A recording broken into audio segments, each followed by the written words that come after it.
ಬಾಗಲಕೋಟೆ ಜಿಲ್ಲೆ ಹುನಗುಂದ ಮತಕ್ಷೇತ್ರದ ಹುನಗುಂದ ಮತ್ತು ಇಲಕಲ್ಲ ಬ್ಲಾಕ್ ಕಾಂಗ್ರೆಸ್ ಸಮಿತಿ ವತಿಯಿಂದ ಬಾಗಲಕೋಟೆ ಲೋಕಸಭಾ ಮತಕ್ಷೇತ್ರ 3ರ ಕಾಂಗ್ರೆಸ್ ಪಕ್ಷದ ಅಭ್ಯರ್ಥಿಯಾದ ಶ್ರೀಮತಿ ಸಂಯುಕ್ತಾ ಪಾಟೀಲರ ಚುನಾವಣೆ ಪ್ರಯುಕ್ತ ಬೃಹತ್ ಕಾರ್ಯಕರ್ತರ ಸಮಾವೇಶವು ದಿನಾಂಕ ಏಪ್ರಿಲ್ 15, 2024 ರಂದು ಸಾಯಂಕಾಲ 5 ಗಂಟೆಗೆ ಹುನಗುಂದ ಪಟ್ಟಣದ ಬಸವ ಮಂಟಪದಲ್ಲಿ ಕ್ಷೇತ್ರದ ಶಾಸಕರು ಹಾಗೂ ಕರ್ನಾಟಕ ವೀರಶೈವ ಲಿಂಗಾಯತ ಅಭಿವೃದ್ಧಿ ನಿಗಮದ ಅಧ್ಯಕ್ಷರಾದ ವಿಜಯಾನಂದ ಕಾಶಪ್ಪನವರರ ಅಧ್ಯಕ್ಷತೆಯಲ್ಲಿ ಹಾಗೂ ಸಚಿವರು, ರಾಜ್ಯ ನಾಯಕರು ಮತ್ತು ಜಿಲ್ಲೆಯಿತರೆ ಮತಕ್ಷೇತ್ರಗಳ ಕಾಂಗ್ರೆಸ್ ಶಾಸಕರ ನೇತೃತ್ವದಲ್ಲಿ ಜರುಗಿತು. ಈ ಸಮಾವೇಶದಲ್ಲಿ ಮೊದಲಿಗೆ ಎಲ್ಲ ನಾಯಕರು 1 ಲಕ್ಷ ವೇತನದ ಉದ್ಯೋಗದ ಯುವ ನ್ಯಾಯ, ವಾರ್ಷಿಕ 1 ಲಕ್ಷ ರೂಪಾಯಿಗಳನ್ನು ಬಡ ಮಹಿಳೆಗೆ ನೀಡುವ ಮಹಿಳಾ ನ್ಯಾಯ, ಸಾಲಮನ್ನಾದ ರೈತ ನ್ಯಾಯ, ಉದ್ಯೋಗ ಖಾತ್ರಿಯ ಕೂಲಿಕಾರರ ದಿನಕ್ಕೆ 400 ರೂಪಾಯಿಗಳ ಕೂಲಿಯ ಶ್ರಮಿಕ ನ್ಯಾಯ, ಜಾತಿಗಣತಿಯ ಪಾಲು ಸೇರಿ ಪಂಚನ್ಯಾಯದ ಕಾಂಗ್ರೆಸ್ ಗ್ಯಾರಂಟಿ ಕಾರ್ಡ್ ಅನ್ನು ಬಿಡುಗಡೆಗೊಳಿಸಿದರು. ನಂತರ ಈ ಕಾರ್ಯಕ್ರಮದಲ್ಲಿ ಮುಖಂಡರಾದ ಗಂಗಾಧರ ದೊಡ್ಡಮನಿ ಪ್ರಾಸ್ತಾವಿಕ ಪರ, ಅತಿಥಿಗಳ ಪರವಾಗಿ ಬಾದಾಮಿ ಕ್ಷೇತ್ರದ ಶಾಸಕರಾದ ಭೀಮಸೇನ ಚಿಮ್ಮನಕಟ್ಟಿ, ವಿಧಾನ ಪರಿಷತ್ ಸದಸ್ಯರಾದ ಸುನೀಲಗೌಡ ಪಾಟೀಲ, ಕೆಪಿಸಿಸಿ ಉಪಾಧ್ಯಕ್ಷರಾದ ಎಂಬಿ ಸೌದಾಗರ, ಅಬಕಾರಿ ಸಚಿವರಾದ ಆರ್ಬಿ ತಿಮ್ಮಾಪೂರ, ಬೀಳಗಿ ಕ್ಷೇತ್ರದ ಶಾಸಕರು ಜಿಟಿ ಪಾಟೀಲ, ಮುಖಂಡರಾದ ವಿಜಯ ಗದ್ದನಕೇರಿ, ಜಿಲ್ಲಾ ಕಾಂಗ್ರೆಸ್ ಅಧ್ಯಕ್ಷರಾದ ಎಸ್ ಜಿ ನಂಜಯ್ಯನಮಠ, ಜವಳಿ ಮತ್ತು ಸಕ್ಕರೆ ಖಾತೆಯ ಸಚಿವರಾದ ಶಿವಾನಂದ ಪಾಟೀಲ ಹಾಗೂ ಅಭ್ಯರ್ಥಿಯಾದ ಶ್ರೀಮತಿ ಸಂಯುಕ್ತ ಪಾಟೀಲ ಮತ್ತು ಕ್ಷೇತ್ರದ ಶಾಸಕ ಕಾಶಪ್ಪನವರರು ಮತಯಾಚಿಸುತ್ತಾ ಮಾತನಾಡಿ, ವಿದ್ಯಾವಂತೆಯಾಗಿರುವ ಮತ್ತು ಹೈಕಮಾಂಡೊಪ್ಪಿತ ಅಭ್ಯರ್ಥಿಯಾದ ಕಾರಣ 40,000 ದಾಖಲೆ ಮತ ಗೆಲುವಿಗೆ ಎಲ್ಲರೂ ಕಂಕಣಬದ್ಧರಾಗೋಣೆನ್ನುವ ಮಾತುಗಳು ವ್ಯಕ್ತವಾದವು.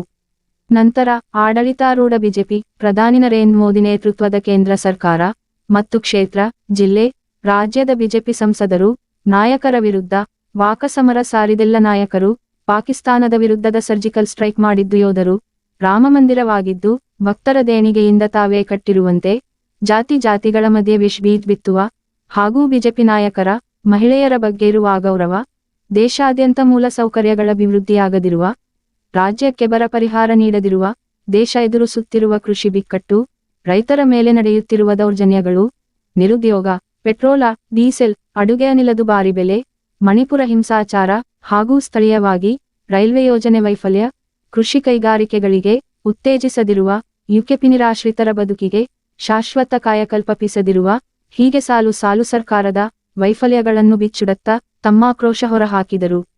ನಂತರ ಕಾಂಗ್ರೆಸ್ ಪಕ್ಷವು ಸ್ವತಂತ್ರ ನಂತರ 70 ವರ್ಷಗಳ ಅವಧಿಯಲ್ಲಿ ದೇಶವನ್ನು ಹಾಳುಗೆಡುವಿದೆ ಎಂಬ ಬಿಜೆಪಿ ಪಕ್ಷದ ಆರೋಪಕ್ಕೆ ಪ್ರತಿಕ್ರಿಯಿಸಿದ ನಾಯಕರು, ನೆಹರು ಅವಧಿಯಲ್ಲಿ ಶೈಕ್ಷಣಿಕ ಕ್ರಾಂತಿ, ಇಂದಿರಾ ಗಾಂಧಿರ ಅವಧಿಯಲ್ಲಿ ಹಸಿರು ಕ್ರಾಂತಿ, ರಾಜೀವ ಗಾಂಧಿಯವರ ಕಾಲದಲ್ಲಿ ವಿಜ್ಞಾನ ತಂತ್ರಜ್ಞಾನ ಬೆಳವಣಿಗೆ ಮತ್ತು 18 ವಯಸ್ಕ ಭಾರತ ಪ್ರಜೆಗಳಿಗೆ ಮತದಾನದ ಅವಕಾಶ ಕಲ್ಪಿಸಿದ್ದಯಾರು ಎಂದು ಪ್ರಶ್ನಿಸುತ್ತಾ, ಹಾಗೂ ಆರ್ಥಿಕ ತಜ್ಞ ಮತ್ತು ಮಾಜಿ ಪ್ರಧಾನಿಗಳಾದ ಮನಮೋಹನ ಸಿಂಗರು 72 ಕೋಟಿ ರೈತರ ಸಾಲ ಮನ್ನಾ ಮಾಡಿದ್ದು ಐತಿಹಾಸಿಕವಾದ್ದೆಂದು ಬಣ್ಣಿಸುತ್ತಾ, ಕಾಂಗ್ರೆಸ್ ಪಕ್ಷೆಂದರೆ ಡಾಕ್ಟರ್ ಬಾಬಾ ಸಾಹೇಬ್ ಅಂಬೇಡ್ಕರರು ಸಂವಿಧಾನದಲ್ಲಿ ಕಲ್ಪಿಸಿದ ಸಮಾನತೆ, ಸಮಾಜವಾದ, ಸಮೃದ್ಧಿಗೆ ಪೂರಕವಾಗಿ ನುಡಿದಂತೆ ನಡೆದುಕೊಳ್ಳುವ ಸರ್ಕಾರ ನಮ್ಮದಾಗಿರುವುದರಿಂದ ಕಾಂಗ್ರೆಸ್ ಪಕ್ಷ ನೀಡಿರುವ ಗ್ಯಾರಂಟಿ ಕಾರ್ಡಲ್ಲಿಯ ಕೊಡುಗೆಗಳನ್ನು ಜನರಿಗೆ ತಲುಪಿಸುವ ಕೆಲಸವಾಗಬೇಕೆಂದು ಕಾರ್ಯಕರ್ತರಿಗೆ ಕಿವಿಮಾತು ಹೇಳಿದರು. ಈ ಒಂದು ಸಮಾವೇಶದಲ್ಲಿ ಬಿಜೆಪಿ ತ್ಯಜಿಸಿ ಬಂದ ಕಾರ್ಯಕರ್ತರಾದ ಸಂಗಮೇಶ ಚುರಿಯರೊಂದಿಗೆ ಇತರೆ ಕಾರ್ಯಕರ್ತರು ಸೇರ್ಪಡೆಯಾದರು. ಈ ಒಂದು ಸಮಾವೇಶದ ವೇದಿಕೆಯನ್ನು ಇತರೆ ನಾಯಕರು, ಮುಖಂಡರು ಅಲಂಕರಿಸಿದ್ದರು ಹಾಗೂ ಮತಕ್ಷೇತ್ರದ ಬೂತ ಮಟ್ಟದ ಅಧ್ಯಕ್ಷರು, ಕಾರ್ಯಕರ್ತರು ಉಪಸ್ಥಿತರಿದ್ದರು. ಲೋಕನಾಯಕ ನ್ಯೂಸ್ ಬ್ಯೂರೋ ರಿಪೋರ್ಟ್ ಹುನಗುಂದ. ಇವತ್ತು ನಮ್ಮ ಪಕ್ಷದ ಹೈಕಮಾಂಡ್ ಅವರ ಬದಲಾಗಿ ಸಂಯುಕ್ತಾ ಪಾಟೀಲ್ ಅವರನ್ನ ಅಭ್ಯರ್ಥಿಯಾಗಿ ಘೋಷಿಸಿದೆ. ಆದರೂ ಕೂಡ ನಮ್ಮ ನಾಯಕರು ಮೊನ್ನೆ 9ನೇ ತಾರೀಕಿಗೆ ಒಂದು ಸಭೆಯನ್ನು ಕರೆದು ಇವತ್ತು ಕಾರ್ಯಕರ್ತರ ಸಮ್ಮುಖದಲ್ಲಿ ಒಂದು ಮಾತನ್ನ ಹೇಳ್ತಾ ಇದ್ರು. ಅವರು ಇವತ್ತು ನನ್ನ ಮೇಲೆ, ನಮ್ಮ ಹುನಗುಂದ ವಿಧಾನಸಭಾ ಮತಕ್ಷೇತ್ರದ ಮೇಲೆ, ಇವತ್ತು ಹುನಗುಂದ ವಿಧಾನಸಭಾ ಮತಕ್ಷೇತ್ರದ ಮೇಲೆ ಇವತ್ತು ನಮ್ಮ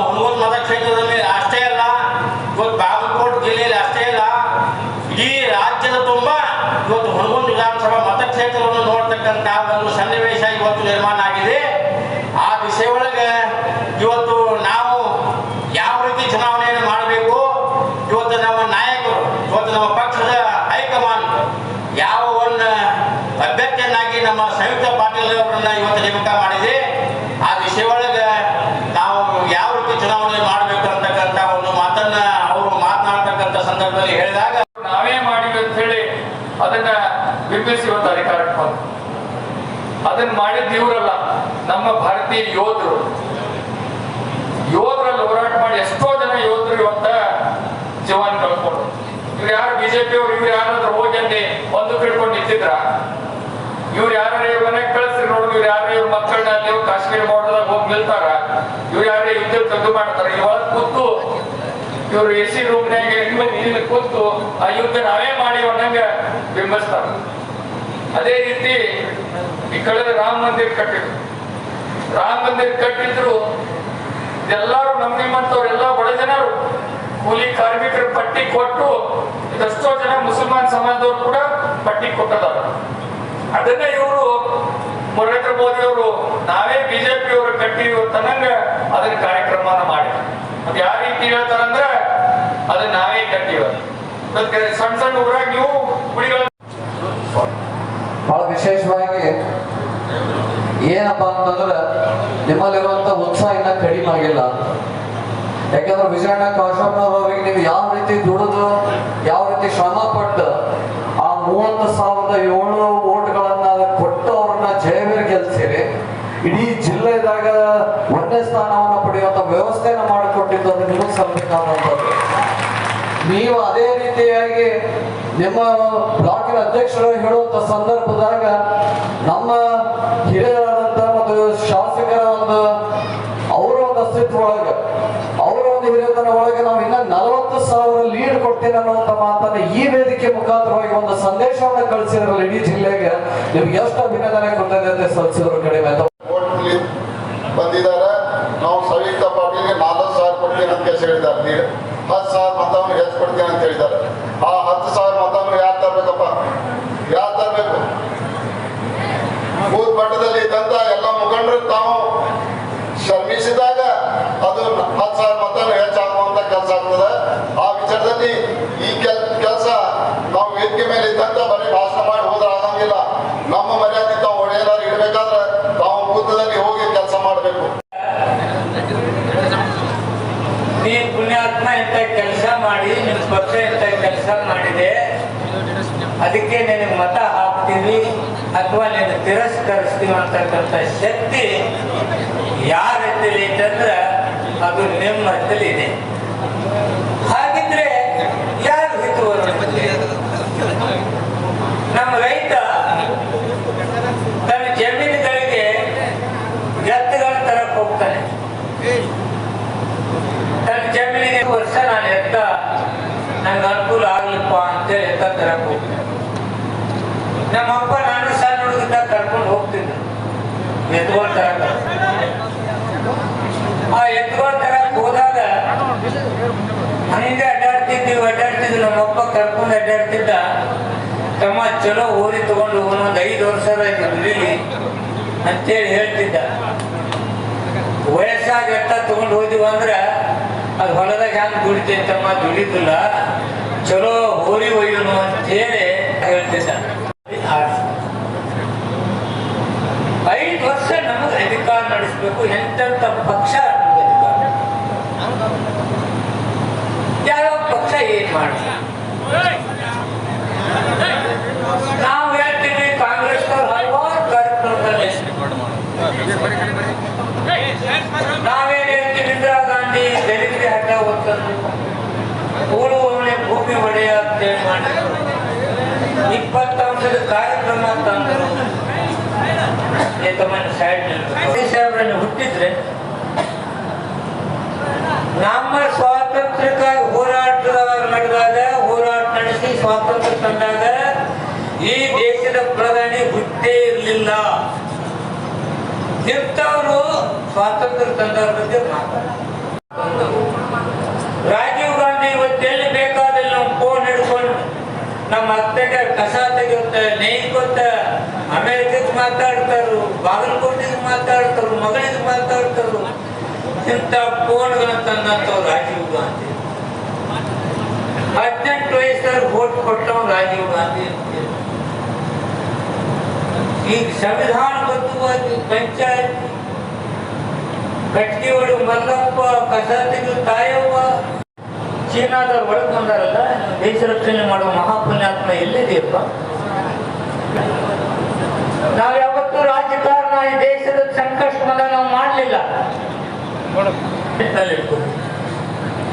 ಕಾರ್ಗಿಲ್ವರೆಗೆ ಯುದ್ಧ ಮಾಡಿ ಬಂದದ್ದು ಯಾವಾಗ, ಪಾಕಿಸ್ತಾನದ ಒಳಗೆ ಬಂದದ್ದು ಯಾವಾಗಂದ್ರೆ ಬಿಜೆಪಿ ಸರ್ಕಾರ ಇದ್ದಾಗ. ಪಾರ್ಲಿಮೆಂಟ್ ದಲ್ಲಿ ತಂದು ಉಗ್ರ ಒಳಗೆ ಹೋಗಿ ನಮ್ಮ ಹೃದಯಕ್ಕೆ ಬಾಂಬ್ ಬಿಟ್ಟಲ್ಲ, ಅದು ಬಿಜೆಪಿ ಸರ್ಕಾರ ಇದ್ದಾಗ. ಇಲ್ಲಿ ದೇಶ ರಕ್ಷಕ ಇವನ್ನೆಲ್ಲ ಇಂಟೆಲಿಜೆನ್ಸ್ ಹೆಂಗ್ ಫೇಲ್ ಆಗೈತೆ ಅಂತ ನಾನು ಹೇಳ್ತಿದ್ದೀನಿ. ಹೊಸ ಬಿಲ್ಡಿಂಗ್ ಕಟ್ಕೊಂಡಾಗ ಅಲ್ಲಿ ಮಾತಾಡಕ್ ನಿಂತಿದ್ದ ಕೆಲವು ಯುವಕರು ಧರ್ಮವನ್ನು ರಾಜಕೀಯ ಮಾಡ್ಕೊಳ್ತಾ ಇದ್ದಾರೆ. ನೀವೆಷ್ಟೋ ಜನ ಗುಡಿ ಕಟ್ಟಿದವ್ರೆ, ನಾನೇ ಕಟ್ಟಿನ ಗುಡಿ ಕೇಳ್ಕೊಂಡಿದ್ರೆ ಯಾರಾದ್ರು ಕರೆಯೋದು. ಮೋದಿ ಸಾಹೇಬ್ರೆ ಆ ಹಣ ನಮ್ದು ಅಂತಕ್ಕಂಥ ಎಚ್ಚರಿಕೆ ಮಾತುಗಳನ್ನ ಹೇಳ್ಬೇಕಾಗ್ತದೆ. ಇನ್ನೂ 6 ತಿಂಗಳು ಕಟ್ಟಿದ್ರು ಮುಗಿಯಂಗಿಲ್ಲ. ಅದಕ್ಕೆ ಶಂಕರಾಚಾರ್ಯ ಮಠದವ್ರು ಹೇಳಿದ್ರು, ಪಾಪ ಕಟ್ಕೋತೀರಿ, ರಾಮ ಮಂದಿರ ಇನ್ನೂ ಮುಗುದಿಲ್ಲ, ಓಪನಿಂಗ್ ಮಾಡಬೇಡತ್ತೆ, ಅಧಿಕಾರ ನಡೆಸಲೇಬೇಕು.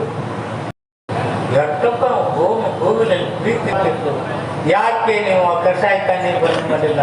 ವಿಶ್ವಕ್ಕೆ ಮಾಂಸ ರಕ್ತ ಆಗ್ತಿದೆ ಈ ದೇಶದ ಗೋ ತಾಂಡವಾಡ್ತಾ ಇದೆ. ಸುಪ್ರೀಂ ಕೋರ್ಟ್ ಅವರು ಹೇಳಿದ್ರು, ಈ ಚಿಂದಿ ಸ್ಟೇಟ್ ಬ್ಯಾಂಕಿನ ಹಣ ಬಾಂಡ್ ಏನಿದೆ ಇದು ಮೋಸ. ಇದನ್ನ ಯಾರು ಹೇಳಿದ್ರು?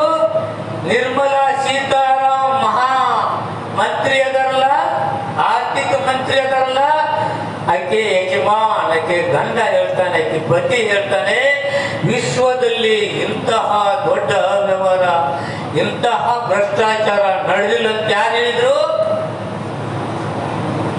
ನಿರ್ಮಲಾ ಸೀತಾರಾಮನ್ ಗಂಡ ಹೇಳಿದ್ರು.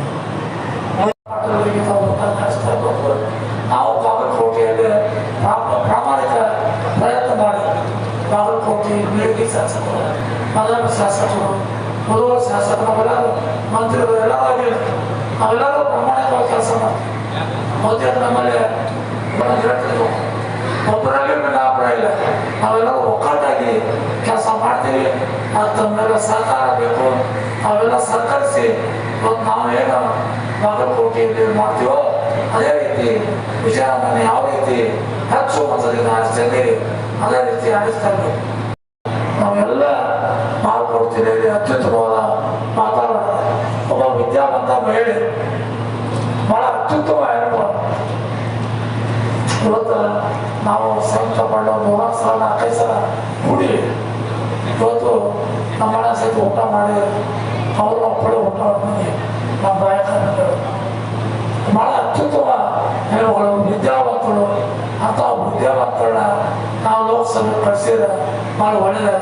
ಹೋದ್ರೆ ನಾನು ಒಳ್ಳೆಯ ಸಹಿತ ಲೋಕಸಭೆಗೆ ಹಾಕಿದ್ದೆ, ಅವೆಲ್ಲ ಓಟಾಗಿ ಕಾಣಿಸ್ತಂದೆ. ನಾನು ಹೇಳಿದೆ ಅವಾಗ, ನಾನು ಇಂಗ್ಲೀಷ್ ಹಿಂದಿ ಬರೋಲ್ಲ ಬೇಡ ಅಂತ ಹೇಳಿಲ್ಲ, ಇಲ್ಲ ನೀವೇನು ಅವೆಲ್ಲ ಆರಿಸ್ತೇನೆ. ನಾನು ಲೋಕಸಭೆಗೆ ಹೋಗುವ ಅವಕಾಶ ಸಿಕ್ತು. ಅದ್ರ ಜೊತೆಗೆ ಇವತ್ತು ಸಂಯುಕ್ತ ಪಾಟೀಲ್, ಸುವರ್ಣ ಪಾಟೀಲ್ ಮಗಳು ಒಳ್ಳೆ ವಿದ್ಯಾವಂತ ಹೆಣ್ಣುಮಗಳೆಲ್ಲ ಆಕೆಗೆ ತಮ್ಮ ಸಂಪೂರ್ಣವಾದ ಪ್ರೋತ್ಸಾಹ ಕೊಟ್ಟು ಹೆಂಗ ವಿಜಯನಗರ ಆಸಕ್ತ 40,000 ಗೋಳು ಹೊಟ್ಟು. ನಾವು ಯಾರು ಇಲ್ಲಿವರೆಗೆ 4ನೇ ಬಾರಿ ಶಾಸಕ ಇಷ್ಟು ನೀರು ತಗೊಂಡು ಯಾವಾಗ ಬಾರಿಸೋದಿಲ್ಲ. ಇವತ್ತು ಮುನಗುಂದ ಕ್ಷೇತ್ರದವರು ವಿಜಯಾನಂದರವರ ಸಂಘಟನೆ ಹೋರಾಟ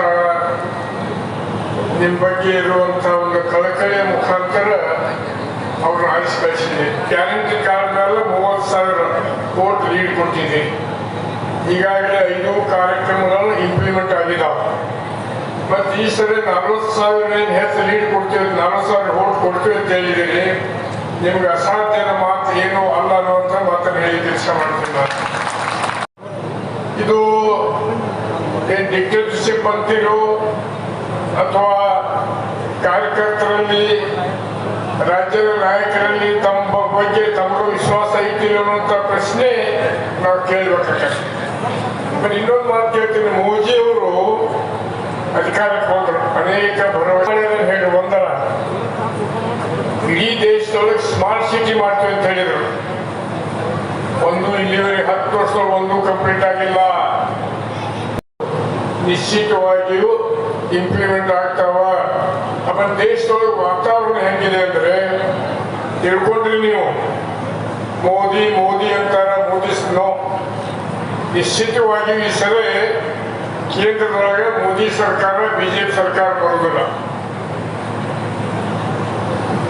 ಈ ಒಕ್ಕೂಟಿದೆ, ಅದೇ ಆಡಳಿತ ಮಾಡ್ತೈತೆ ಅನ್ನುವಂಥ ಮಾತನ್ನು ಬಹಳ ಸ್ಪಷ್ಟವಾಗಿ ಆತ್ಮವಿಶ್ವಾಸದಿಂದ ಹೇಳ್ತೀನಿ ನಾನು. ಬ್ರಾಹ್ಮಣ ಹಿಡ್ಕೊಂಡು ದಲಿತ ಬಂಧುಗಳವರಿಗೆ ಏನು 10% ನೌಕರು ರಿಸರ್ವೇಷನ್ ಹಿಡಿತು ಅಂತ ತಿಳ್ಕೊಂಡು ಏನು ಘೋಷಣೆ ಮಾಡಿದ್ದಾರೆ.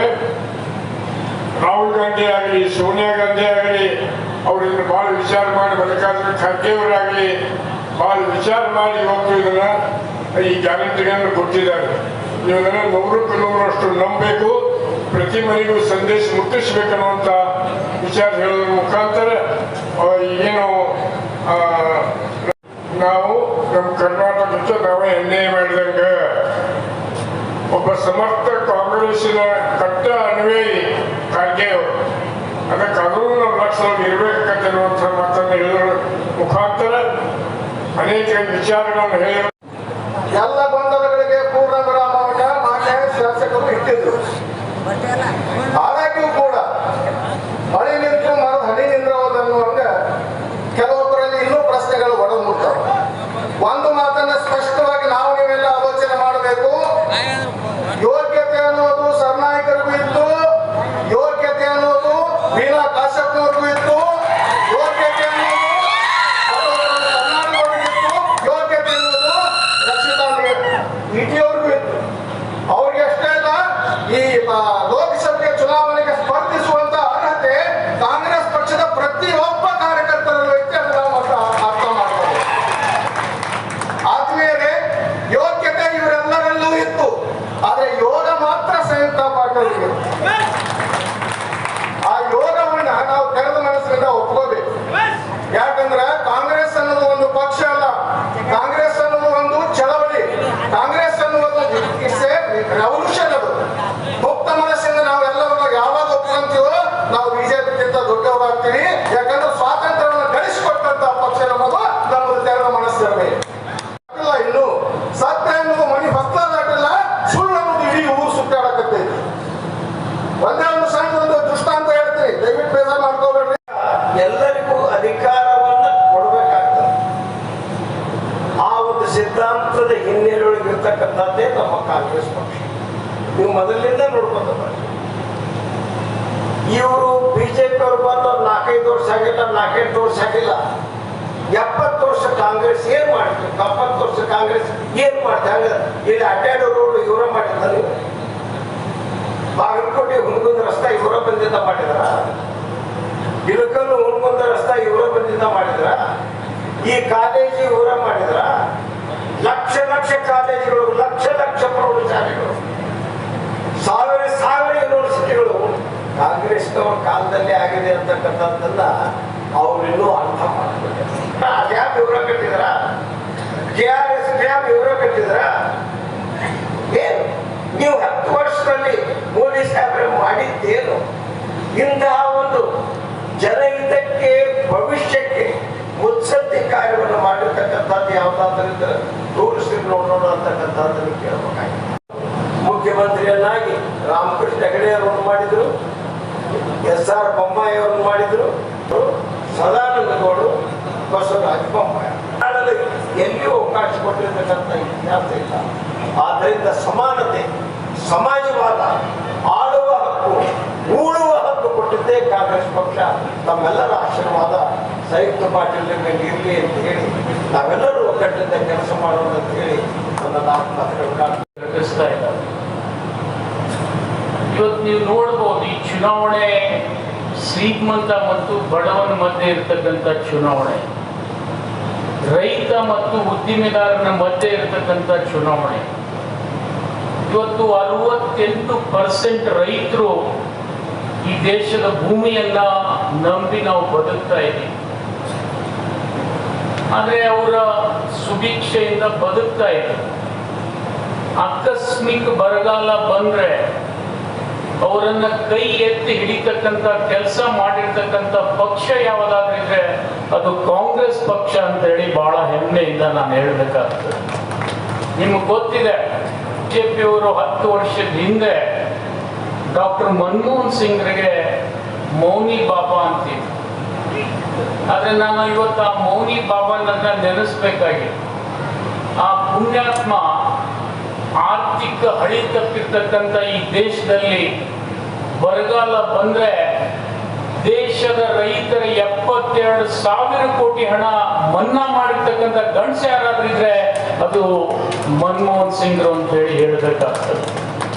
ಅದು ಇವತ್ತು 15 ರಾಜ್ಯದಲ್ಲಿ ಬರಗಾಲ ಇದೆ. ಈ ದೇಶ ಬರಗಾಲದಿಂದ ತತ್ತರಿಸ್ತಾ ಇದೆ. ಪ್ರಧಾನ ಮಂತ್ರಿಗಳು ಹೇಳ್ತಾರೆ ನಮ್ಮ ದೇಶ ಆರ್ಥಿಕ ಸುಭಿಕ್ಷೆಯಿಂದ ತುಂಬಿದೆ ಅಂತ ಹೇಳ್ತಾರೆ. 5 ಟ್ರಿಲಿಯನ್ ಕನಸ ಕಾಣ್ತಾರೆ. ಆದ್ರೆ ಬರಗಾಲದ ಪರಿಹಾರ ಕೊಡ್ರಿ ಅಂತೇಳಿ ಕರ್ನಾಟಕದವರು 4 ಬಾರಿ ಕೇಂದ್ರ ಸರ್ಕಾರಕ್ಕೆ ಹೋದ್ರೆ ಕನಿಷ್ಠ ಸೌಜನ್ಯಕ್ಕೆ ಒಂದ್ಸರ್ತಿ ಭೇಟಾಗ್ತಕ್ಕಂಥ ಕೆಲಸ ಮಾಡಲಿಲ್ಲ. ಎಂತ ದುರ್ದೈವ ಇರ್ಬೇಕು ಅನ್ನೋದು ಇವತ್ತು ನೀವು ಅರ್ತ್ಕೊಡ್ರಿ. ಗೊತ್ತಿಲ್ಲ, ನಮ್ ಕೋಳ್ಮುಟ್ಟ ಅವ್ರಕ್ಕಿಂತ ಚಲೋ ಅದ. ಒಂದ್ಸರ್ತಿ ಹೋದ್ರಿಂದ 7 ಸರ್ತಿ ಉಳಿಯತ್ತದ ಮಗಂದು. ಇವ್ರು ಲೋಕಸಭೆಯಲ್ಲಿ ಹೋಗಿ 1 ದಿವಸ ಕೂಡ ಬಾಯಿ ತೆಗಿಲಿಲ್ಲ. ಇವತ್ತು ನಾನು ಸಂಯುಕ್ತನಲ್ಲಿ ಇಷ್ಟೇ ವಿನಂತಿ ಮಾಡ್ಕೊಳ್ತೀನಿ, ಇವರು ಅಲ್ಲಿ ಹೋದ್ಮೇಲೆ ಕರ್ನಾಟಕದ್ದು, ಅದರಲ್ಲಿ ವಿಶೇಷವಾಗಿ ಬಿಜಾಪುರ, ಬಾಗಲಕೋಟು ಅನೇಕ ಸಮಸ್ಯೆಗಳಿದಾವೆ. ನಿಮ್ಗೆ ಗೊತ್ತಿದೆ, ಇದೇ ಗದ್ದಿಗೌಡರು ನಿಮ್ಮೂರಲ್ಲಿನೂ ಹೇಳಿರ್ಬೋದು. ಹೋದ ಸರ್ತಿ 2019ರಲ್ಲಿ ನಾನೇನಾದ್ರೂ ಈ ಸರ್ತಿ ಲೋಕಸಭಾ ಸದಸ್ಯನಾದ್ರೆ ಬಾಗಲಕೋಟೆ ಕುಡ್ಚಿ ರೈಲ್ವೆ ಯೋಜನೆಯನ್ನ ಬರ್ತಕ್ಕಂಥ 5 ವರ್ಷದಲ್ಲಿ ಮುಗಿಸ್ತೀನಿ ಅಂತ ಹೇಳಿ. ಆದ್ರೆ ಇವತ್ತು ಮುಗಿದಿದ್ದೆ ಎಷ್ಟು? ಬರೀ 36 ಕಿಲೋಮೀಟರ್. ಅದು ಉಳಿದಿದ್ದೆ ಎಷ್ಟು ಅಂದ್ರೆ ಇನ್ನ 103 ಕಿಲೋಮೀಟರ್ ಉಳಿದಿದೆ. ಮತ್ತೆ ಇವ್ರು ಸುಳ್ಳು ಹೇಳಿದ್ರ ಸತ್ಯ ಹೇಳಿದ್ರ ಅನ್ನೋದು ನೀವು ನೋಡ್ಕೊಳ್ಳಿ ಅಂತ ಹೇಳಿ ನಾವು ಎದಿ ತಟ್ಕೊಂಡು ಹೇಳ್ಬೋದು. 4,30,30,000 ಕೋಟಿ ಟ್ಯಾಕ್ಸ್ ಕೊಡ್ತೀವಿ. ನಮ್ಮ ರೈತರಿಗೆ ಒಂದು ಬರಗಾಲ ಬಂದ್ರೆ ಒಂದು 35,000 ಕೋಟಿ ಪರಿಹಾರ ಕೊಡ್ತಕ್ಕಂಥ ಯೋಗ್ಯತೆ ಇಲ್ಲದೆ ಇರ್ತಕ್ಕಂಥ ಪ್ರಧಾನ ಮಂತ್ರಿ ಇಟ್ಕೊಂಡು ಈ ದೇಶ ಏನ್ ಸುಭಿಕ್ಷೆ ಸಾಧಿಸ್ತದೆ ಅನ್ನೋದು ನಮ್ಮ ಆತ್ಮ ಕೇಳಬೇಕು. ನಾವು ನೀವು ಪ್ರತಿಭಟನೆಯನ್ನ ನಿಲ್ಲಿಸಬಾರ್ದು. ಯಾಕಂದ್ರೆ ರೈತರು ಕೇಳಿದ್ದೇನು, ನಾವು ಬೆಳೆದಂತ ಬೆಳೆಗೆ ಒಂದು ಯೋಗ್ಯ ಬೆಲೆ ಕೊಡಂದ್ರೆ ಅದು ರೈತರ ತಪ್ಪಲ್ಲ. ಇವತ್ತು ನನಗೊಂದು ಘಟನೆ ನೆನಪಿಗೆ ಬರ್ತದೆ. ಇನ್ಕಮ್ ಟ್ಯಾಕ್ಸ್ ಅನ್ನ ಬರೀ 0.3% ಜನ ತುಂಬ್ತಾರೆ. ಅದರ ಅರ್ಥ ಏನು ಅಂತಂದ್ರ ದೇಶದೊಳಗಿರುವಂತಹ ಎಲ್ಲ ಆದಾಯವನ್ನ ನಾವು ಕಂಪೇರ್ ಮಾಡಿದ್ವಿ ಅಂತಂದ್ರ ಬರೀ 0.3% ಶ್ರೀಮಂತ ಜನ ಇಡೀ ಭಾರತ ದೇಶದ 80% ಇನ್ಕಮ್ ಟ್ಯಾಕ್ಸ್ ಅನ್ನ ತುಂಬ್ತಾರೆ. ಅವ್ರು ಎಷ್ಟು ಶ್ರೀಮಂತರು ಇರಬೇಕು, ಅವ್ರು ಎಷ್ಟು ಆದಾಯವನ್ನ ಗಳಿಸ್ತಿರ್ಬೇಕು? ಬರೀ 0.3% ಜನ ಭಾರತ ದೇಶದ 80% ಟ್ಯಾಕ್ಸ್ ಅನ್ನ ತುಂಬ್ತಾರೆ ಅಂತಂದ್ರೆ ನಾವು ಆಲೋಚನೆಯನ್ನ ಮಾಡ್ಬೇಕು. ಈ ಒಂದು ಸನ್ನಿವೇಶದಲ್ಲಿ ಶ್ರೀಮಂತರಾಗ್ತಾ ಇದಾರ, ಬಡವರು ಆಗ್ತಾ ಇದಾರ. ಇದನ್ನ ಕಡ್ಡಾಯ ಹಿಡಿಬೇಕು, ಬಡವರನ್ನ ಎತ್ತಿ ಹಿಡಿಬೇಕು ಅಂತಂದ್ರ ನಾವು ಕಾಂಗ್ರೆಸ್ ಪಕ್ಷವನ್ನ ಆಯ್ಕೆ ಮಾಡ್ಬೇಕು ಅಂತ ಬಹಳ ಕಳಕಳಿಯಿಂದ ಇರುವಂತಹ ಎಲ್ಲ ನನ್ನ ಕಾಂಗ್ರೆಸ್ಗಳಲ್ಲಿ ನಾನು ಮನವಿ ಮಾಡ್ಕೊಂತೀನಿ. ಚುನಾವಣೆ ಅಲ್ಲ ಇದು. ಇವತ್ತು ಭಾರತ ದೇಶ ಎದುರಿಸಿರುವಂತಹ ಚುನಾವಣೆ ಸಂಯುಕ್ತ ಪಾಟೀಲ್ ವರ್ಸಸ್ PC ಗದ್ದಿಗೌಡರ ಚುನಾವಣೆ ಅಲ್ಲ ಇದು. ಇದು ಎದರ ಚುನಾವಣೆ ಅಂತಂದ್ರ ನಮ್ಮ ದೇಶದ ಭವಿಷ್ಯದ ಚುನಾವಣೆ. ಯಾಕೆ ನಾನು ನಿಮಗೆ ಈ ಮಾತನ್ನ ಹೇಳ್ತೀನಿ ಅಂತಂದ್ರ ಬಹಳಷ್ಟು ಜನ ನೀವೆಲ್ಲರೂ ಇಲ್ಲಿ ರೈತರು ಕೂತ್ಕೊಂಡಿದ್ದೀರಿ.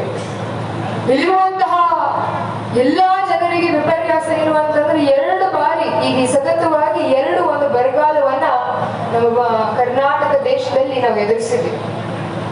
2 ಬರಗಾಲವನ್ನ ಎದುರಿಸಿರುವಂತಹ ನಮ್ಮ ಕರ್ನಾಟಕ ರಾಜ್ಯಕ್ಕೆ ತೊಂದರೆ ಆದಾಗ ನಮ್ಮ ಮುಖ್ಯಮಂತ್ರಿಗಳಾಗಿರುವಂತಹ ಸನ್ಮಾನ್ಯ ಶ್ರೀ ಸಿದ್ದರಾಮಯ್ಯ ಅವರು, DK ಶಿವಕುಮಾರ್ ಅವರು, ಮಲ್ಲಿಕಾರ್ಜುನ್ ಖರ್ಗೆ ಅವರು ಕೇಂದ್ರ ಸರ್ಕಾರಕ್ಕೆ ಹೋಗಿ ಏನ್ ಕೇಳಿದ್ರು ಅಂತಂದ್ರ, ಹಣ ನೋಡಿ ನಮಗ್ ಬಹಳ ಕಷ್ಟ ಅದ, ಆ ಕಷ್ಟದೊಳಗ ಸತತವಾಗಿ 2 ಬರಗಾಲ ಬಂದಾವು. ಆ ಒಂದು ಸಂದರ್ಭದಲ್ಲಿ ನಮ್ಮ ರೈತರು ಬಹಳ ಬಳಲಿಕತ್ತಾರ. ಸೊ ಅದಕ್ಕಾಗಿ 35,000 ಕೋಟಿ ಹಾನಿಯನ್ನ ನಮ್ಮ ರಾಜ್ಯ ಅನುಭವಿಸೈತಿ. ಸೊ ಅದಕ್ಕಾಗಿ ಮೊದಲನೇ ಹಂತನಾಗ ನೀವು ನಮಗ 18,000 ಕೋಟಿ ರೂಪಾಯಿಯನ್ನ ಕೊಡಬೇಕು ಅಂತ ಅವರಲ್ಲಿ ವಿನಂತಿಯನ್ನ ಮಾಡ್ಕೊಂಡ್ರು. ಇಲ್ಲಿರುವಂತಹ ಎಲ್ಲ ನನ್ನ ಕಾಂಗ್ರೆಸ್ ಕಾರ್ಯಕರ್ತರಿಗೆ, ಎಲ್ಲ ನನ್ನ ಗುರು ಹಿರಿಯರಿಗೆ ನಾನು ಏನ್ ಹೇಳಕ್ ಇಚ್ಛಾ ಪಡ್ತೀನಿ ಅಂತಂದ್ರ, ನನಗೆ ಯಾವುದೇ ರೀತಿಯಿಂದ ಸಂಶಯ ಇಲ್ಲ, ಯಾವುದೇ ರೀತಿಯಿಂದ ಭಯವಿಲ್ಲ. ಯಾಕಂದ್ರೆ ನಾನು ನಮ್ಮ ಅಣ್ಣನ ಮನೆಗೆ ಬಂದೀನಿ ಅಂತ ನಾನು ನಿಮಗೆ ಬಹಳ ಸ್ಪಷ್ಟವಾಗಿ ಹೇಳಕ್ ಇಚ್ಛಾ ಪಡ್ತೀನಿ.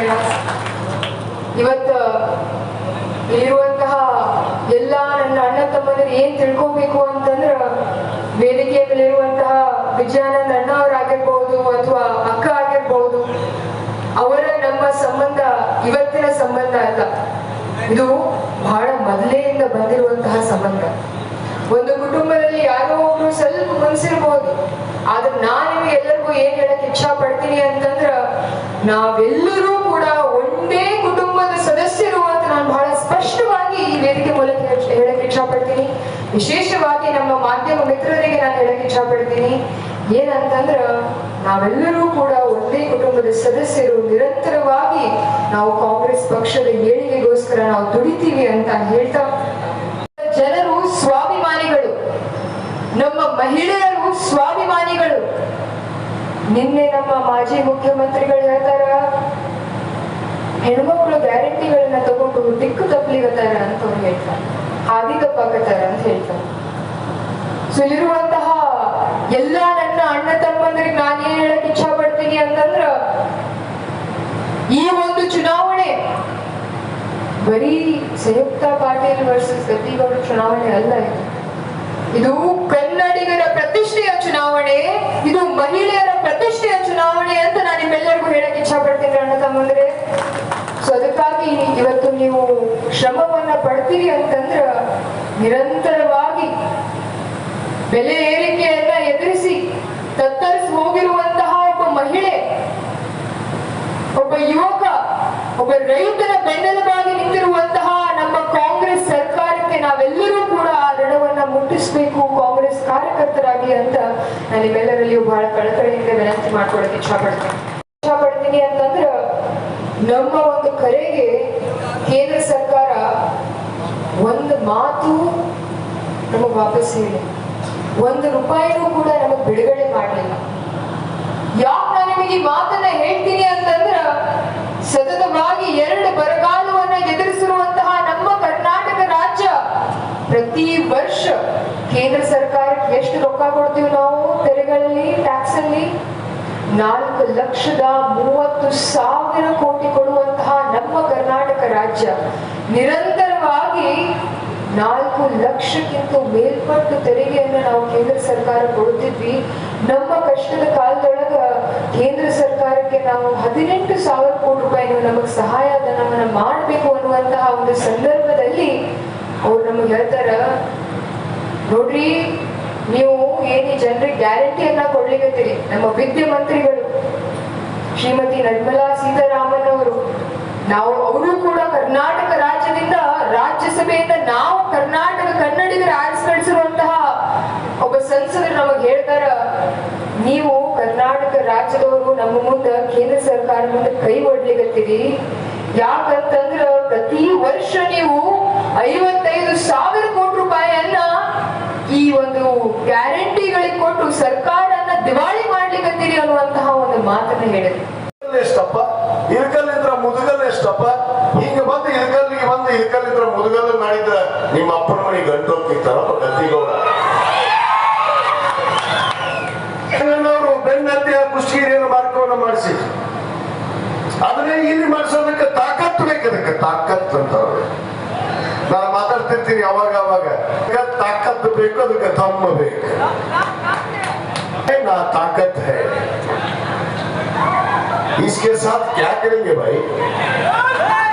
ना आगे ना पीछे, क्या करेंगे? ಏನ್ ಮಾಡ್ಬೇಕು ಇವ್ರ ಜೊತೆಗೆ? ಒಂದು ದಿವಸನೇ ಯಾವ ಭೇಟಿ ಕೊಟ್ಟಿದ್ದು ನನಗೆ ಗೊತ್ತೈತಿ. ಗದ್ದಿಗೌಡ್ರಿ ಈ ತಾಲೂಕಿನಾಗ ಯಾವ ಹಳ್ಳಿ ಭೇಟಿ ಕೊಡ್ತಾರ ಅಂತೇಳಿ ನಿಮಗೂ ಗೊತ್ತೈತಿ. ಯಾಕ್ರಿ ಗೊತ್ತಿಲ್ಲ ನಿಮಗ? ರೂಪ ಚಪ್ಪರಿಸ್ಕೊಂಡಿದ್ದ ಅವಂತರೂ ಗೋಣ ನಿಂತಿಲ್ಲ ದಡ್ಡಗ ಮತ್ತ ನಾಲಾಯಕಂತ. ಯಾಕ್ರಿ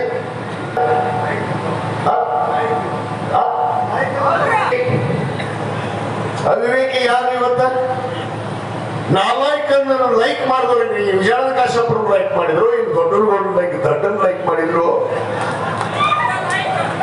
30,000 ಓಟು ಕೊಟ್ಟು ನೀವು ತಾಕತ್ ನಿಮ್ಮ ಇವತ್ತು ನನ್ನನ್ನು ಆಶೀರ್ವಾದ ಮಾಡಿ ಗೆಲ್ಲಿಸಿದ್ರಲ್ಲ, ನನ್ನ ಲೈಕ್ ಮಾಡಿ ಗೆಲ್ಲಿಸಿರೋ, ನೀವು ನಾಲಾಯಕತೆ ಗೆಲ್ಲಿಸಿರೋ. ಇದು ನಮ್ಮ ದೊಡ್ಡ ಪ್ರಶ್ನೆ. ನನ್ನ ನಾಲಾಯಕತೆ ಇದ್ರೆ ನೀವೇ ಗೆಲ್ಲಿಸಿದ್ರಿ. 30,700 ಓಟ್ ಹಾಕಿ ಇವ ಇನ್ನೊಂದು ಶಬ್ದ ಹೇಳ್ತಾನೆ. ಈಗ ನೀನೆ ಏನಿಲ್ಲ ಮತ್ತೆ ನೆನಪಾಗ್ತದೆ. ಕಾಂಗ್ರೆಸ್ ಅನ್ನೋದು ಒಂದು ಪಕ್ಷ. ನಾನು ಹೇಳ್ತಿರ್ತೀನಿ ಹಾಗೆಲ್ಲ. ಈ ದೇಶದ ಇತಿಹಾಸ ಕಾಂಗ್ರೆಸ್ ಪಕ್ಷದ ಇತಿಹಾಸ, ಕಾಂಗ್ರೆಸ್ ಪಕ್ಷದ ಇತಿಹಾಸ ಈ ದೇಶದ ಇತಿಹಾಸ ಅಂತೇಳಿ. ಈ ಭಾರತೀಯ ಜನತಾ ಪಕ್ಷದವ್ರ ಇತಿಹಾಸನೇ ಇಲ್ಲ. ಅವ್ರಿಗೆ ಇತಿಹಾಸ ಅಂದ್ರೆ ಮೋದಿ. ಇವತ್ತು ಭಾರತೀಯ ಜನತಾ ಪಕ್ಷ ಅಂತ ಹೇಳೋದೇ ಇಲ್ಲ. ಅವ್ರು ಹೇಳೋದೇನು? ಮೋದಿ ಮೋದಿ ಮೋದಿ. ಮೊನ್ನೆ ಒಂದು ಮಾತನ್ನು ಹೇಳ್ತಾರೆ ಮೋದಿ ಅವರು, ಇಸ್ ಬಾರ್ 400 ಪಾರ್ ಅಂತ. ಇಸ್ ಬಾರ್ ನಾವೆಲ್ಲ ಹೇಳೋಣ, ಇಸ್ ಬಾರ್ ಗಡಿ ಪಾರ್ ಅಂತ. ಬಿಜೆಪಿ ಗಡಿ ಪಾರ್ ಮಾಡಿ ತೋರಿಸಲೇಬೇಕು ಈ ದೇಶದಲ್ಲಿ ನಾವು. ಯಾಕಂದ್ರೆ ನಮ್ಮ ಎಲ್ಲ ವೇದಿಕೆ ಮೇಲೆ ಕೂತಂತ ಹಿರಿಯ ನಾಯಕ ನೋಡ್ರಿ, ನೀವೆಲ್ಲರೂ ಇನ್ನೊಂದು ಸಾರಿ ಮೋದಿ ಅವರಿಗೆ ವೋಟ್ ಕೊಡ್ರಿ ಅಂತ ಕೈ ಮುಗಿತಾರೆ. ಈಗ ಕೇಳಿದ್ದೇನು, ಇನ್ನೊಂದು ಸಾರಿ ಕಾಂಗ್ರೆಸ್ ಪಕ್ಷಕ್ಕೆ ಮತವನ್ನ ಕೊಡ್ರಿ ಅನ್ನೋ ಮಾತನ್ನ ಕೈ ಎತ್ತಿ ಇವತ್ತು ಹೇಳುವಂತ ಮಾತನ್ನು ನಮ್ಮ ಸಂಯುಕ್ತ ಪಾಟೀಲ್ ಅವರು. ನಾನು ನನ್ನ ಸೋದರಿ ಸಂಯುಕ್ತ ಪಾಟೀಲ್ ಅವರಿಗೆ ಹೇಳಕ್ಕೆ ಇಚ್ಛೆ ಪಡ್ತೇನೆ. ಈ ವೇದಿಕೆ ಮುಖಾಂತರ ಬಹಳಷ್ಟು ಇತಿಹಾಸಕ್ಕೆ ಹೋಗೋದಿಲ್ಲ, ಎಲ್ಲೆಲ್ಲ ಹುಡುಗಿ ಮಾತಾಡಕ್ಕೆ ಹೋಗೋದಿಲ್ಲ. ಹುಡುಗನ ಮತಕ್ಷೇತ್ರ ಇದು ನಿನ್ನ ತವರ ಮನೆ ಅನ್ನೋ ಮಾತನ್ನು ನಾನು ಈ ವೇದಿಕೆ ಮುಖಾಂತರ ಇಚ್ಛೆ ಪಡ್ತೇನೆ. ಛಲವಂತಿ ಇದ್ದಾಳ, ಮುಂದೆ ಏನಾದ್ರೂ ಮಾಡಬೇಕು ಅನ್ನೋದು ಆಸಕ್ತಿ ಉಳ್ಳಂತವರು ನಮಗೆ ಇವತ್ತು ರಾಜಕಾರಣಿಗಳು ಬಹಳಷ್ಟು ಅವಶ್ಯಕತೆ ಇದ್ದಾರೆ. ಇವತ್ತು ನನ್ನ ಹುಡುಗ ಮತಕ್ಷೇತ್ರದ ಬಂಧುಗಳಿಗೆ ಕಳೆದ 20 ವರ್ಷದಿಂದ ಸಂಸದರಂತ ಸನ್ಮಾನ್ಯ ಗದ್ದಿಗೌಡರು ಇವತ್ತು ಬಾಗಲಕೋಟೆ ಜಿಲ್ಲೆಗೆ ಏನು ಕೊಡುಗೆ ಇಲ್ಲ. ಇನ್ನು ಹುಡುಗನ ಮತಕ್ಷೇತ್ರಕ್ಕೆ ಏನು ಕೊಡುಗೆಯನ್ನು ಕೊಟ್ಟಿದ್ದಾರಂತ ನಾನು ಬಹಿರಂಗ ಸವಾಲನ್ನ ಸನ್ಮಾನ್ಯ ಗದ್ದಿಗೌಡರಿಗೆ ನಾನು ಇಲ್ಲಿ ಹಾಕಕ್ಕೆ ಬಯಸ್ತೇನೆ. ಇವತ್ತು ಸನ್ಮಾನ್ಯ ರಾಜೀವ್ ಗಾಂಧಿ ಅವರಿಗೂ ಇವತ್ತು ಏನೇನು ಕ್ರಾಂತಿಗಳು ನಡೆದಿವೆ ಈ ದೇಶದಲ್ಲಿ ಅನ್ನೋದನ್ನ ಯಾರಿಗೆ ಗೊತ್ತಿದೆ? ನಮ್ಮ ಯುವಕರು ತಿಳ್ಕೋಬೇಕು. ಸನ್ಮಾನ್ಯ ಜವಾಹರ್ಲಾಲ್ ನೆಹರು ಅವರು ಶಿಕ್ಷಣ ಕ್ರಾಂತಿಯನ್ನ ಮಾಡಿದ್ರು, ಶ್ರೀಮತಿ ಇಂದಿರಾ ಗಾಂಧಿ ಅವರು ಹಸಿರು ಕ್ರಾಂತಿಯನ್ನ ಮಾಡಿದ್ರು, ಸನ್ಮಾನ್ಯ ಶ್ರೀ ದಿವಂಗತ ರಾಜೀವ್ ಗಾಂಧಿ ಅವರು ಇವತ್ತು ವಿಜ್ಞಾನ, ತಂತ್ರಜ್ಞಾನ, ವೈಜ್ಞಾನಿಕವಾಗಿ ಈ ದೇಶವನ್ನು ಮುನ್ನಡೆಸಿದರು. ಇವತ್ತೇನು ಈ ಮೋದಿ ಬಂದ ಮೇಲೆ ನಮ್ಮ ಕೈಯ ಮೊಬೈಲ್ ಬಂದವು. ಇವತ್ತು ಈ ಮೋದಿ ಬಂದ ಮೇಲೆ ಈ ದೇಶದಾಗೆಲ್ಲ ನಾವು ಊಟ ಮಾಡಕತ್ತೀವಿ, ಚೊನ್ನ ಹಾಕೊಳಕತ್ತೀವಿ, ಎಣ್ಣೆ ಹಾಕೊಳಕತ್ತೀವಿ. ಹಿಂದಿನ ಸರ್ಕಾರದಲ್ಲಿ 40%, ಇವತ್ತು 2013-18ರಲ್ಲಿ ಇವತ್ತು ಪ್ರತಿಯೊಂದು ಮತಕ್ಷೇತ್ರದಲ್ಲಿ ನಮ್ಮ ಜಿಲ್ಲೆಗೆ ಇವತ್ತು ನಾವು ಕಂಡಂತ ಕಾಣದಂತ ಅನುದಾನ ಇವತ್ತು ನಾವು ತರುವಂತ ಕೆಲಸ ಮಾಡಿದ್ವಿ. ಕಾಣದಂತ ಅಭಿವೃದ್ಧಿ ಕೆಲಸಗಳನ್ನ ಇವತ್ತು ಈ ಮತಕ್ಷೇತ್ರದಲ್ಲಿ ಮಾಡಿದ್ವಿ. ಹನಿ ನೀರಾವರಿ ಇರ್ಬೋದು, ಇವತ್ತು ಕೂಡಲ ಸಂಗಮ ಅಡಿವಾಳ ಬ್ರಿಡ್ಜ್ 59,000 ಕೋಟಿ, ಇವತ್ತು ತಾಲೂಕಲ್ಲಿ ಎಲ್ಲ ರಸ್ತೆಗಳನ್ನ, ಕುಡಿ ನೀರಿನ ವ್ಯವಸ್ಥೆಗಳನ್ನ ಇವತ್ತು ಕೇವಲ ಹುಡುಗನ ಮತಕ್ಷೇತ್ರದಲ್ಲಿ 4,500 ಕೋಟಿ ಅನುದಾನವನ್ನ ಇಡೀ ಜಿಲ್ಲೆಯಲ್ಲಿ ಹೆಚ್ಚಿನ ಅನುದಾನವನ್ನು ಕೊಟ್ಟಿದ್ದು ಯಾವ ಸರ್ಕಾರ ಇದ್ರೆ ಅದು ನಮ್ಮ ಸರ್ಕಾರ, ಅದು ಸಿದ್ದರಾಮಯ್ಯನವರ ಸರ್ಕಾರ ಅನ್ನೋ ಮಾತನ್ನು ಇವತ್ತು ಗಟ್ಟಿಯಾಗಿ ಇವತ್ತು ನಮ್ಮ ಜಡಿ ಪಾಟೀಲ್ ಸಾಹೇಬ್ರ ಕ್ಷೇತ್ರಕ್ಕೆ ಹೋಗ್ರಿ, ಬೇಟಿ ಸಾಹೇಬ್ರ ಕ್ಷೇತ್ರಕ್ಕೆ ಹೋಗ್ರಿ, ತಿಮ್ಮಾಪುರ ಸಾಹೇಬ್ರ ಕ್ಷೇತ್ರಕ್ಕೆ ಹೋಗ್ರಿ. 2013-18 ಅಭಿವೃದ್ಧಿ ಮಾಡಿದ್ವಿ.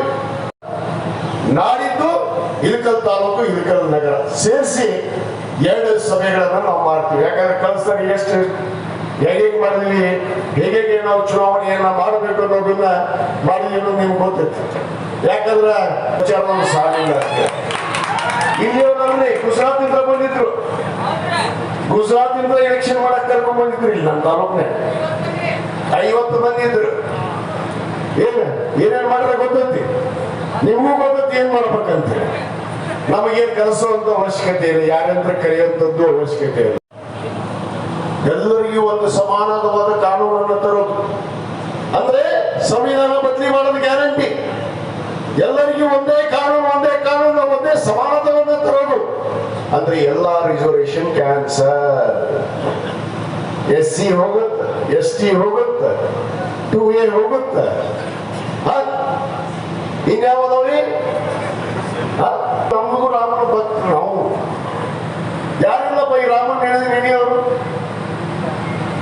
ನಾವು ಗಾಂಧೀಜಿಯವರು ಕಂಡಂತ ರಾಮನ ನೆಂಬಿದವರು ಕಾಂಗ್ರೆಸ್ನವರು, ಆದ್ರೆ ಮೋದಿ ಕಂಡಂತ ರಾಮನ ನಾವು ನೆಂಬೋದಿಲ್ಲ ಅನ್ನೋ ಮಾತನ್ನ ಬಹಳ ಸ್ಪಷ್ಟವಾಗಿ ವೇದಿಕೆ ಮುಖಾಂತರ ಈಗಾಗಲೇ ಹಿರಿಯರು ಮಾತಾಡಿದ್ದಾರೆ.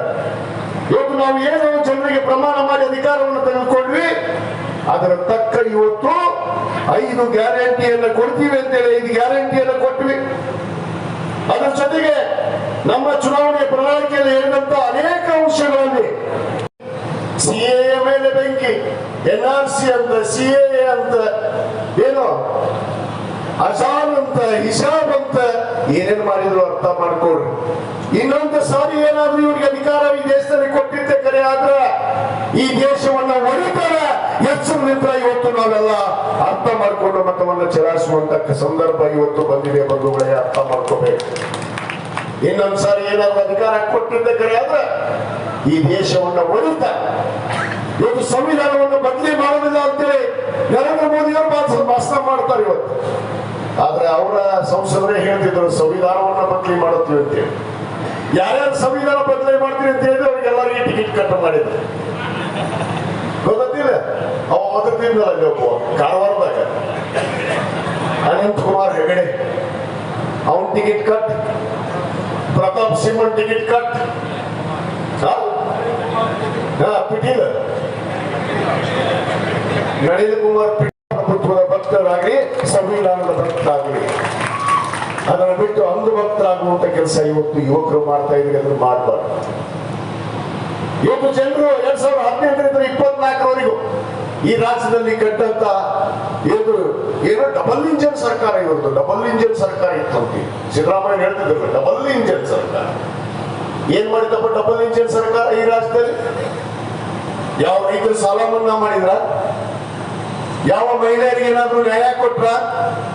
ಬೆಲೆ ಏರಿಕೆಗಳು 2014ರಲ್ಲಿ ಪೆಟ್ರೋಲ್ ದರ ಎಷ್ಟಿತ್ತು, ಸಿಲಿಂಡರ್ ದರ ಎಷ್ಟಿತ್ತು, ಒಳ್ಳೆ ರೇಟ್ ಎಷ್ಟಿತ್ತು ತಾಯಂದ್ರೆ ಹೇಳ್ರಿ, ತಾಯಂದ್ರೆ ಹೇಳ್ಬೇಕು.